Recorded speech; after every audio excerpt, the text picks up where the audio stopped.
Hey, what is up guys, Master here back to do another video, and today, just like in my last video, I'm going to be providing some dubbed commentary over two games which I feel are pretty awesome. Now this game is going to be on Twilight City. It's a blue zone map, one of the few blue zone maps that there's in the game besides Tournament Arena and maybe Small Town USA. And Tournament Tower. It's mostly EA maps, but yeah. This is going to be a game. I'm going to be Steel Talons, and my opponent Senna will be the ZOCOM. I feel like GDI mirrors are pretty good if it doesn't turn into more TMCV base pushing. Now I am Steel Talons, so that means automatically my base push isn't going to be nearly as effective because I don't have sonic emitters. Senna also isn't someone to go multi-MCV a lot as well. I mean, he does on certain maps, but these maps here kind of make players go outside of their comfort zone. They don't know what they're all about. I think the reason why we see multi-MCV gameplay a lot is because people gravitate towards highlands, tournament highlands and tournament badlands, maps where you have to contest one big green tip field in the middle. And that usually turns into a jug-v-jug war. Lots of artillery and of course MCVs, because you can deploy an MCV and just drop an obelisk on the edge of your build radius, and that will usually reach the enemy artillery. Obelisks, for example, can just two-shot kill a jug, so having an MCV fence near your opponent, you can counter their artillery by using just an MCV. But yeah, fences will be getting a nerf in my patch update. I have before me a lot of patch updates to go over, maybe, but one of the changes I was considering was fixing the laser fences, because at 66% health they're supposed to be debuffed. The armor bonus is not really supposed to be there, I reckon. I feel like it's way too much as it is right now, so what I would do is, when the building reaches 66% health, you'll no longer be able to fence the building, and it will remove the 100% armor buff from that building. So it's quite a big nerf, quite a big change, but you know, to shake the meta up, I feel like that's necessary at this point. And I'm considering a couple other things as well, but pretty controversial. For example, hammerhead nerfing, but instead of nerfing hammerheads, maybe the right way to go would be to fix quad turrets and nerf the upgraded tip core SAMs and upgraded charged particle beams, and make it so that not have a competent base defense early on. They don't need to go for tip core to defend their base, because the quad turrets, there's one neat thing about quad turrets, is that the fourth turret on the hub can't be destroyed, and that's a feature that's absent from not defenses. Anyways, I'm pushing in here with an MRT push. I always like to do some sort of attack on 5 and 2 or 4 and 2. There's no rig involved in this attack, but I am going to see Senna. He's going to defend here with watchtowers. He's got a bunch of them there. Towers with AP ammo do a lot of damage, but he doesn't have that online at the moment. He probably has got a tier 2 working on the upgrade. I've got a separate APC with a combat engineer inside, hoping to snipe his war factory so I can cut off reinforcements. So as you see, I have down a secondary group trying to get around there to kill, or to rather capture the building. And I should have had this on hot fire stance, because now the combat engineer does shoot while moving inside of garrisons, and unfortunately that tank shell managed to snipe the engineer. Rarely does it happen. Tanks don't always hit engineers when they're trying to capture buildings, because they do miss half the time. So Senna gets a bit lucky there. I doubt he saw that. He was mostly preoccupied with this attack. And I've got these 5 MRTs, and what I plan to do with these is make him build lots of anti-ground units, and then I'll queue an airfield to lift them up so they become sort of like hammerheads without the gun damage. So I'm working now on a tier 2 to begin researching, or rather getting that airfield down for the call for transport. He's got a bunch of infantry now, Senna, and I'm aware of this. I'm a long way off from AP ammo. I'm not sure if he has armory for Tiberium field suits. I get a lot of questions asking if there's a difference between composite armor and Tiberium field suits stat-wise, and there isn't. It's the same upgrade. The only difference is it costs $500 less for ZOCOM. Takes 15 seconds less to research, 45 versus 30 seconds. And of course, the most obvious of the differences is Tiberium Field Suit gives you immunity in Tiberium, which is pretty handy. It's something that you can't overlook. Ever since the Awakened squad's got that Tiberium immunity change, they have become much more useful. In fact, Mock has become part of the meta nowadays, besides the GDI Hammerhead spam, but that won't be for much longer when this patch comes out. So Senna here, he's pushing in with this attack. I'm here as well with a bunch of MRT trying to do some damage. Harvester going to the blue tip field, going to be cut short. And because Senna's focusing on those MRTs, I was able to get quite a lucky Orca Strike, killing 2 of those tanks. That's going to help me defend this push off. AP ammo has just completed. I've got 2 Harvesters there idle, selling off these towers because I need all the income I can get to get down a secondary airfield so I can start spamming hammerheads. And I intend to counter his hammerheads by putting rockets inside of my own. And also I have these V-35s about to be dropped in, and rockets inside of MRTs, when lifted up in the air, can shoot air. So he's got hammerheads here. Wolverines don't have much armor, so I'm going to be forced to pull those back. By the way, guys, there's something you may not know about Wolverines that is rather cool. They're the only vehicle in the game that gets the infantry cover bonus. So if you have Wolverines next to buildings, they get 20% more armor. If you engage with Wolverines near buildings, the Wolverines will have 20% more durability. Now, Wolverines have bugger all health, so that 20% may not be noticeable, but if you got a lot of Wolverines, it may be worth dropping a couple foxholes down with rifles. That could synergize rather well. So here I am with a bunch of MRTs focusing down those harvesters. Tier 3 comes down for me. And I'm trying to focus down this harvester. These can be tricky to manage, these V-35s. I don't want to stack them up because they don't have much health. They do repair in the air. I like them more to hammerheads. Hammerheads don't repair themselves. Now, ZOCOM do have the ceramic armor, so these are no joke, these aircraft. So I'm going to have to pull these MRTs back to deal with these hammerheads. He doesn't have rockets in his hammerheads. I'm a bit desperate here. I'm throwing down support powers. There's a Bloodhound's ability. That is quite expensive for Steel Talons because you do have to pay extra for the Wolverines. One additional change in my patch that I'm considering is making the Wolverine $800 instead of $900. And as a result, the Bloodhound ability will have its cost reduced to $3,300, which I feel is reasonable. I don't think Wolverines are worth $900. They just don't have the endurance or the survivability. Plus, they don't have the ability to drop mines, nor have a garrison slot. The MRT has that, but it doesn't have the gun on it. And I don't feel the MRT is nearly as good as the APC for that reason. Now, what CGF did was he made MRTs cost less, but I feel the main thing is the Wolverine, right? It just needs to do its job properly. And making it $100 less will help in that aspect. Especially versus Descent rushes early on. Hammerheads here, Sniper Behemoth. I'm not sure where that Behemoth was going. I must have had a bad rally point. Lots of stacking coming down though on that Hammerhead. And I feel like I may pay for it here. He's got Pred tanks. Gonna crush the husk. That's something you don't want to do, guys. If you're trying to capture husks, you don't want to run over vehicles. Even vehicles such as slingshots will be able to crush those. A secondary Behemoth will be destroyed, unfortunately for me, but these MRTs are still going. There's actually heroic rocket squads inside of there. The ranking is, of course, pretty real here. I've got 2 heroic missile squads inside of those carrier transports, forcing Senna to respond to that. And this game is pretty frantic. Senna has all the momentum in the world. I only have 2 MRTs and a couple Mammoth tanks, soon to be upgraded with railguns, but I actually got tungsten shells first because it is ZOCOM. It makes a lot of sense to do this because he doesn't have really good armor besides the Marv. I don't really need railguns first. What I need is tungsten shells.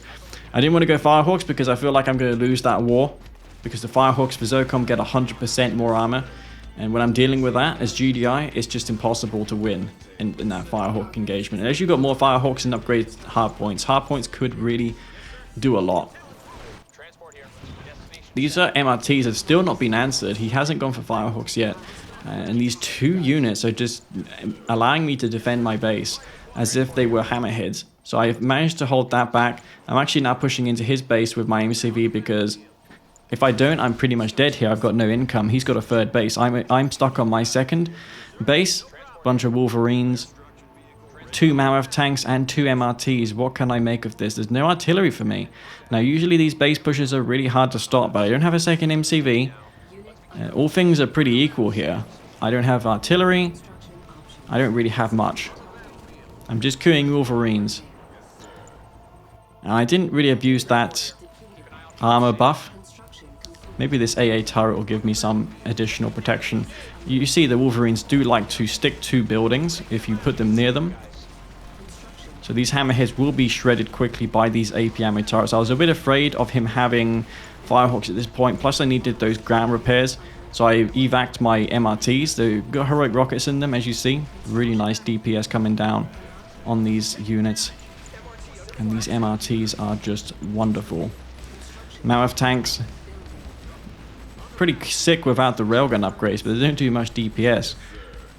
I'm building a secondary war factories just so I can get some front-line repairs. Actually, this was a bit of a mistake. I really should have put that a bit more forward. Not sure why I queued a second one and put it there, but nonetheless, hopefully I notice and sell the second war factory.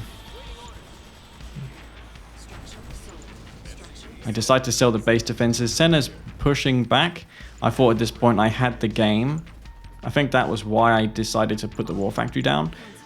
But the game is not in fact won. He's got a base over on my expansion. And while I have an army, he is about to put down expansion. And I'm pretty much dry out of tip here. He's also captured my tip spike as well. So he's been on 3 spike economy for a while to my 1 spike. He's about to get his expansion ravaged. He's got a refinery down. 2 MRTs, which I have once again lifted up. I recognize the spike deficiency.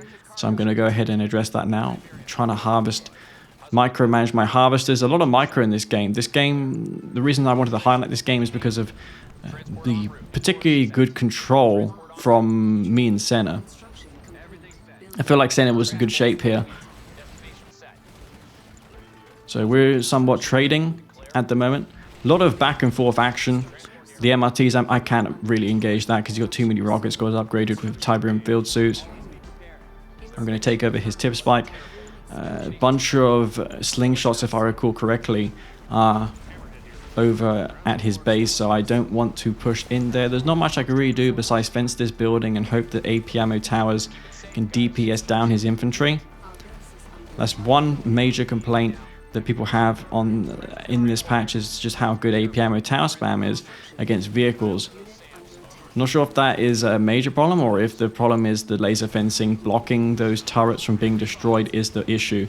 I think it's the latter. I think the laser fences, when they get that armor buff, it makes buildings like watchtowers, which are able to shoot over buildings, really effective. Sonic emitters as well, and obelisks.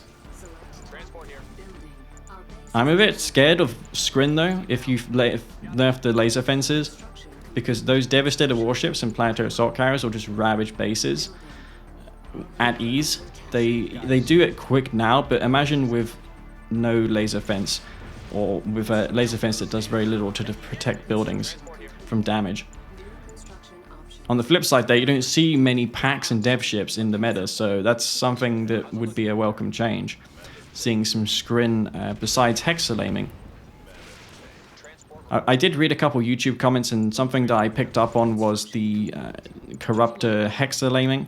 I think I could nerf the corruptor heal rate on the hexapod to compensate for the indirect buff to Skrin aircraft when the AA defense is of Nod are nerfed. But in turn, they're going to get the quad turret upgrade.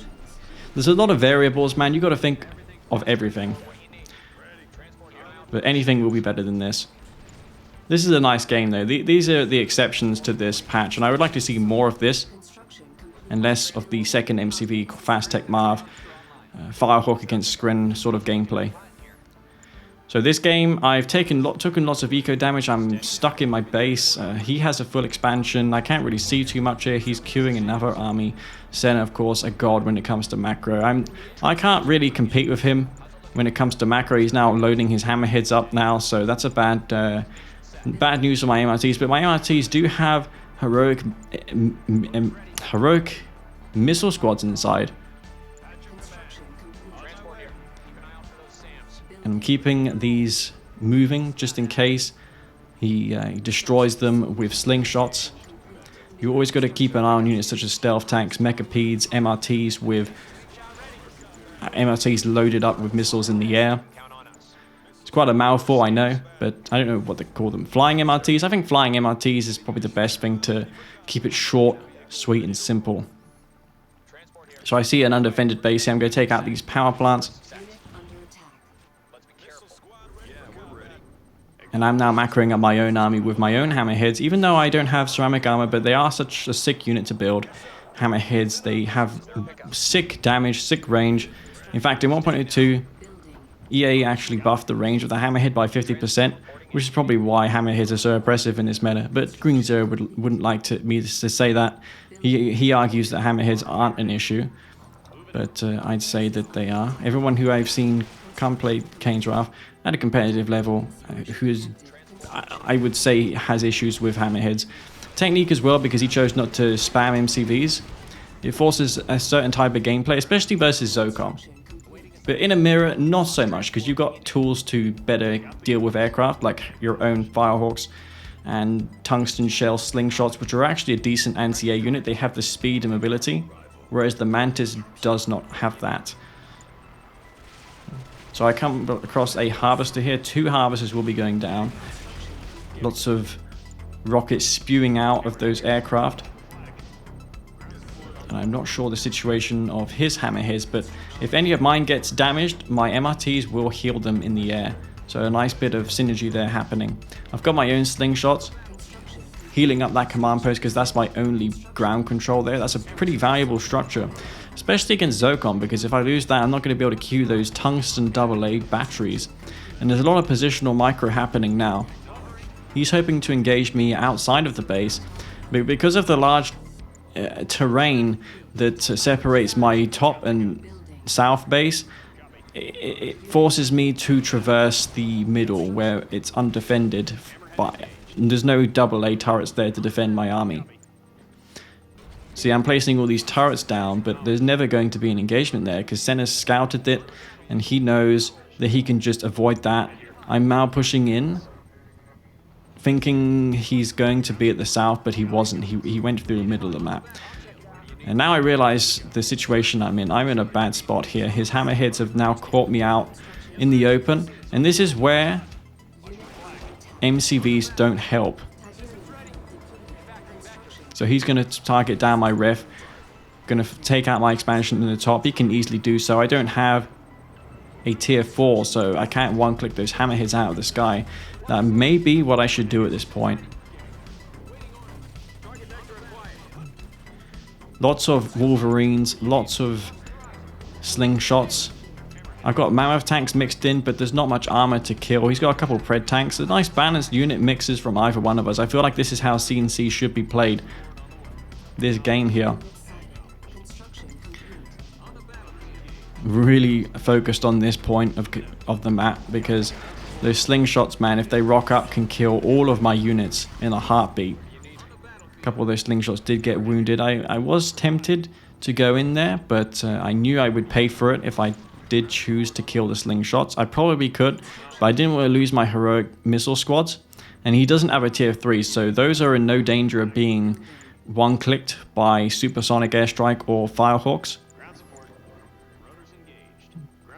And it's somewhat of a standstill now. Both of us are trying to find any bits of damage here and there that we can find. I'm now deciding to queue a tier 3 because it's now time to get a tier 3 for just the support powers, man. The Jedi support powers would help me a lot in this game. The shockwave artillery, the supersonic airstrike, even the orbital strike does decent damage against an opponent's army if it's just mostly comprised of tier 1 units. Harvester gets sniped. He's now going for my tier 2. I think he could have taken that. But I did put down a AA turret, and I was probably going to fence that anyways. So Senna, he's got a huge army there. A ton of infantry forces. A lot of slingshots. I too have my own army. And in this sort of game, one mistake is all it takes for either one of us to lose. So I would say the game is pretty even at this point. I decide to push out here. His infantry hasn't bothered to move in yet. He may get a bit out of position. This could be a chance for me to capitalize and take out a couple harvesters on his expo, but he's queuing hammerheads, and I didn't realize how many he had at this point. I didn't want to get too outside of my comfort zone. I decide to not take the fight. I'm going to still just wander around the place, knowing that he's evac'd his base in the south. I'm going to go ahead and try and get some damage dealt on that.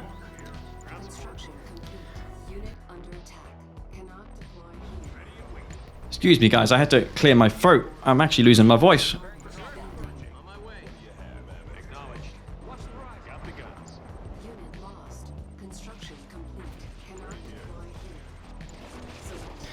Alright, so the main fight is happening now. He decides to use his shockwave first. Doesn't hit anything. I'm going to counter his with my own shockwave. Juggernaut's out of position. He even uses a supersonic airstrike. So this fight is all about support powers. I dropped my supersonic airstrike down as well. And a lot of units in this engagement. In fact, I even experienced a bit of lag here, which is amazing considering the PC I have. And his PC is even better. But there's just so many missile squads here. But those numbers will be reduced so significantly by the most godliest of orbital strikes. All of those infantry being annihilated by that. I feel like he needed a couple more pred tanks mixed in perhaps, but... Or maybe he could have just moved in with his MCV for support. That's maybe the mistake that Senna made there. But... yeah, that engagement didn't go well at all for Senna. But the game is not over yet. I put down an airfield so I can heal up these hammerheads and go for a couple more. Sold my original airfield off. I need to get a rig out as well for repairs. MRTs are decent as well, especially if you have railguns. If you use railgun accelerator and you have a MRT or a rig, the railgun accelerator will stop taking damage. The mammoth tank or whatever you cast RGA on will stop taking damage if the repair drone touches it while RGA is in effect. It's a pretty neat feature, something that nobody really knows. So my Wolverines are now hug this rig, get that extra deep, the extra armor. These Wolverines will be a little tougher to kill around this rig, 20% more armor. But as you see, they're probably still going to die incredibly quickly. A lot of them are outside of that rig anyways, so it's not going to matter in this fight, but in some cases it does. And I expect Senna to recognize that the game is lost, that you can't afford to recover after such a huge engagement has been lost. And I know now that I can just eco up, and you can even head to the top as well and harvest my original second field. Second Wolf actually comes down for slingshots, just because I know you can only really go build hammerheads. I have enough anti-infantry. There's no point me building more anti-infantry. I have 17 slingshots or so. A couple of mammoth tanks as well. He's not going to build armor. He's not going to build infantry. I'm a bit exposed to aircraft, so I think in his shoes, what would I do at this point? I see a lack of anti-air, so I'm going to start queuing units that are good against aircraft. And that's how you should think when you play. You have to put yourself in your opponent's shoes and always think 2 steps ahead of your opponent. I'm even queuing riflemen just in case. And I can even use the foxhole ability, which is cheap, $100. And it gives my rifles some additional protection. I can even put rockets in them as well. A couple engineers as well with an alt skin, which you can get from the alt 4K mod. There's one final update to come for the alt 4K mod. I'm working on that. And I expect that to be released relatively soon. So Senna. He's hoping that I make a mistake, but I see the whole map here. I'm even killing his harvesters on the expo. He doesn't want to give up though. ZOCOM kind of struggle without artillery, but in this match I feel that artillery didn't matter as much. As you saw, the engagement where I had the artillery, it just got sniped instantly. So it was almost like it was a waste of cash. What changed the tide was the orbital strike bombardment. And he hasn't got much tip at his disposal either. I have about 3 or 4 Tiberium fields, whereas he only has 2 to harvest from, and he's probably harvesting just the little bitty bits of Tiberium that's on it. I'm even cycling through my harvesters here, making sure that everything is working fine, and I'll push out now with my MCV. Guarding cannons as well. Not something you see this late in the game. I would like to buff the guarding cannon with railguns, make it have a little more DPS. It would give Steel Talons a better defense in the late game. Plus, it might even make Jedi players consider the guarding cannon instead of the sonic emitter for defense. It doesn't have splash damage like the sonic emitter does, but it should have more concentrated firepower. Plus, it has the disadvantage of not being able to shoot over buildings. So there's a lot of reasons why players decide to not use them. They're only really used in panic situations where you don't have a tier 3 as GDI to queue a sonic emitters, but I feel like most players forget that it's even a thing, upgraded guardian cannons. Anyways, yeah, that's going to be the first game I wanted to showcase to you all. And there is a second game, which involves, well, you're going to see right now. So stay tuned for that, because I'm going to bring you all a secondary match to watch. Alright guys, welcome back to game number 2. Which is going to bring us to Tournament LA. And I'm going to be versus Senna once again. And we're going to take this opportunity in the early game to talk about a couple more changes that I have planned for my patch. Anyways, some of the changes include the Cabal getting a full draft size. So I want to revert the draft change, but keep the range nerf as is. Because Cabals, as of right now, when drafted, don't really do a good job at anti-scouting at all. I feel like they were over-nerfed. So I propose making the draft size the same as before. Another reason for that is, well, Black Hand don't have much strength outside of the early to mid game. So you want to get momentum in the early to mid game to push an advantage into the late game. That's how Black Hand should work, because they get outclassed in the late game. They don't have aircraft, don't have stealth capabilities, and they also get a more expensive avatar, which I feel is not worth the extra cost. Sometimes it is the Purifier, especially when you get Blue Flame, but for the most part, it is a hindrance having that flamethrower on it, especially when your opponent captures it. Some more changes include Shock Troopers having a $1,000 disc upgrade, and the pre-fire delay reduced, so I find the range as well of the Shock Trooper to be terrible.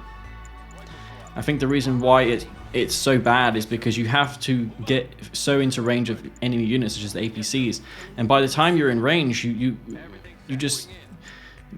lost all your squads, and you should want to reverse the. You should want to reserve the teleport ability for when you want to get out of there, not when you want to go into the enemy unit's range.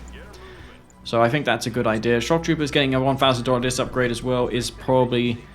Well, I thought let's just sweeten it a bit more, give them a $1,000 upgrade, because Shock Troopers are rarely seen. And Skrin also rely too much on their tier 3. I know that their tier 3 is powerful, but with the Hexapod Corruptor heal nerf that I mentioned before, that should tame it a bit more.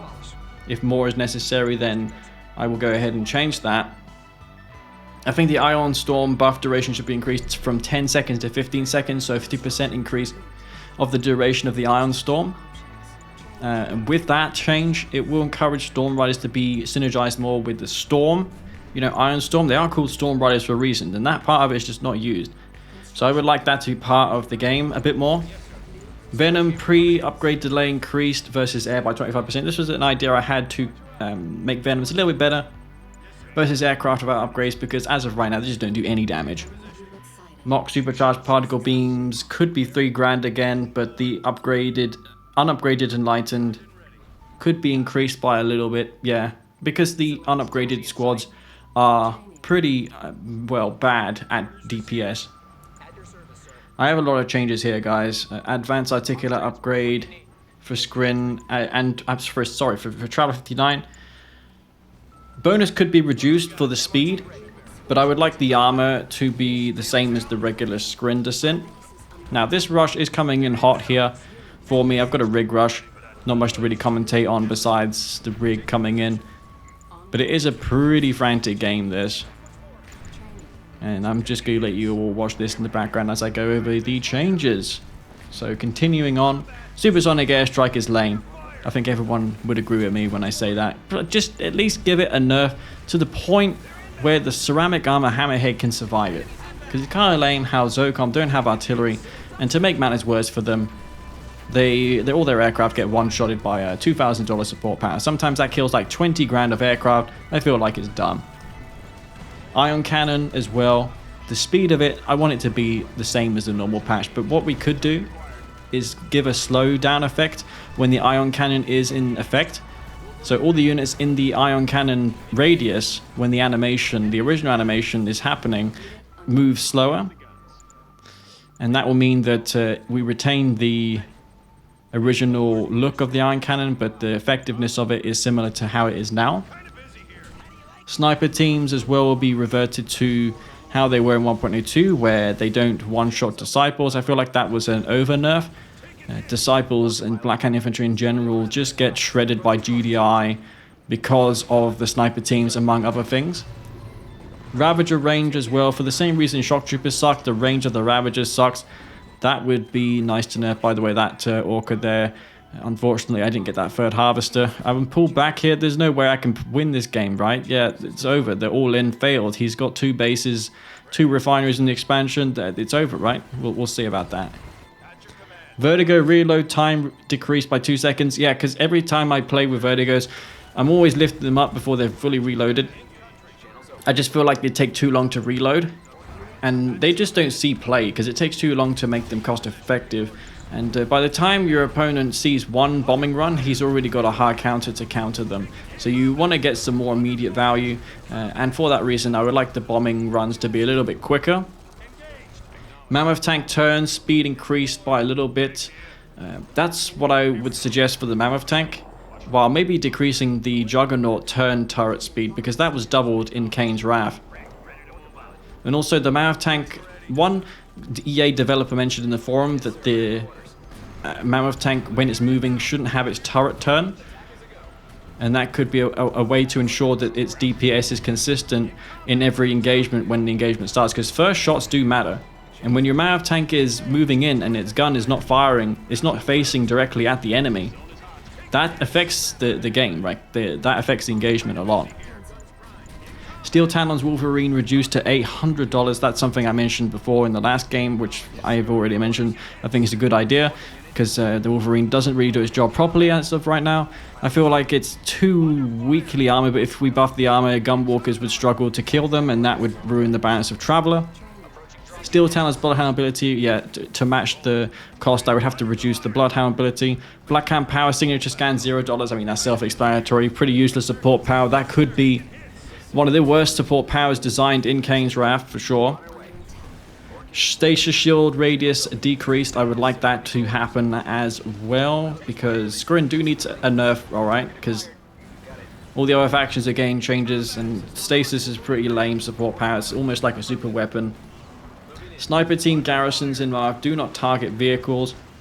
That would be a nice addition to see the sniper team garrison used more, because it's kind of silly when the Marv's main cannon shoots a vehicle, the sniper teams inside the Marv also shoot the same target. Even though there's no infantry there, I feel like the targeting priorities of the garrisons in the Marv are a little bit wonky. ZOCOM Orca cost reduced to $20. I think that's a good idea for ZOCOM.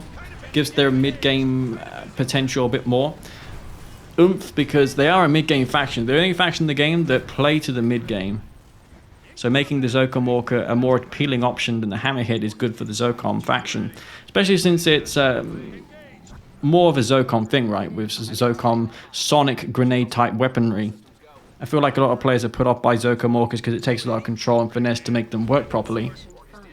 Zone Raider AA missiles increased by 25% the damage. I feel like that's a good idea, just to give the Zone Raiders a little bit more resilience to aircraft, because it's not really an ability at the moment. Shard AA nerfed a little bit, yeah, because 600% more damage is insane. I think everyone would agree the Shard AA is just ridiculous. Not much to really go over there. But I was considering buffering the Storm Column damage against Firehawks a little bit, if Firehawks are a concern that we can't deal with. Seeker Grenade Armor buff removed because the Seekers received a Grenade Armor buff. And I don't feel like that's necessary anymore. Outpost nerf. Outpost health increased by 33%.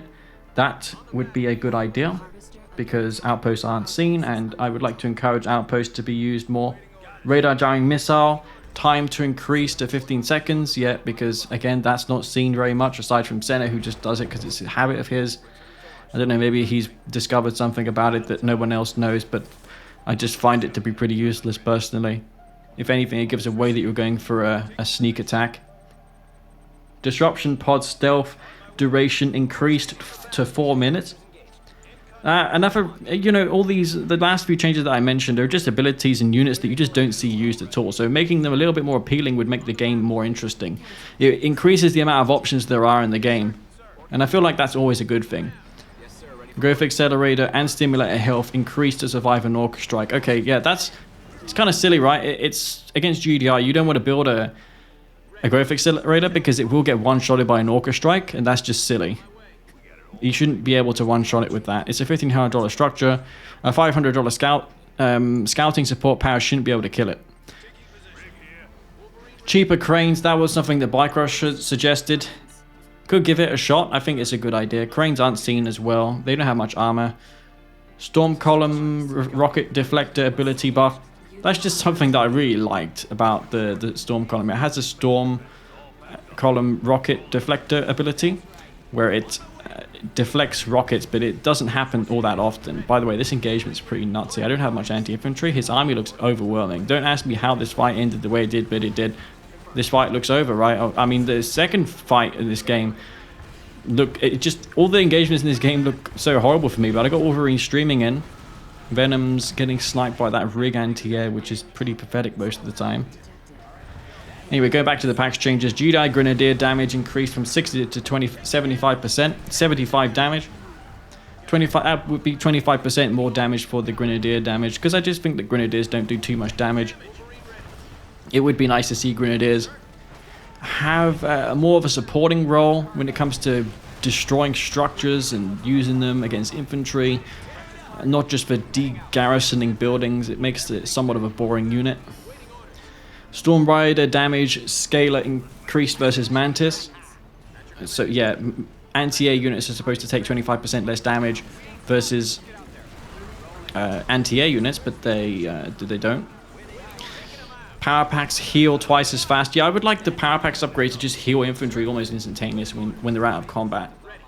The power packs as of right now, they don't do a whole lot. They do buff the armor, but the healing ability is pretty weak, especially considering how easy the zone troopers, zone raiders fall in combat. It should be pretty quick, the rate at which those units heal. Voice of Kane statue limit increased by more than one. Yeah, I would like to see that as well. So rather than just having only one Voice of Kane, you can build more than one. I never saw the point of limiting that to just one. Maybe in an early patch testing that was an issue, but in this current game, in this current meta, infantry, especially Mark Kane infantry, are not going to be breaking the meta anytime soon. Guardian Cannon with railgun buff, I mentioned why that could be a thing last game. Juggernaut rotation nerf, that's what I suggested before, and the Steel Talon, the Shadow Team range unnerfed. So we nerfed the Shadow Team range because of the poker maps. A lot of maps like Tournament Rift, engineers were being sniped because of the range of the Shadow Teams, and it was done to make the timing push a little worse, and that affected all of the games in the Kane's Wrath, all of the maps, when only just a handful were the culprit. So I would like to see that undone. Shadow Team should be good versus infantry, should be good in the mid to late game, and I would like to see that happen. Anyways, that is all of the changes I have for now. It is going to change more than likely, but that is the notes that I have currently for R19, and I hope you all enjoyed listening to this video. The first game was a proper cast, the second game was me talking about the patch. Anyways, guys, hope you all enjoy this video, and I will catch you all in the next one. Anyways, this is Master Leave. Peace out.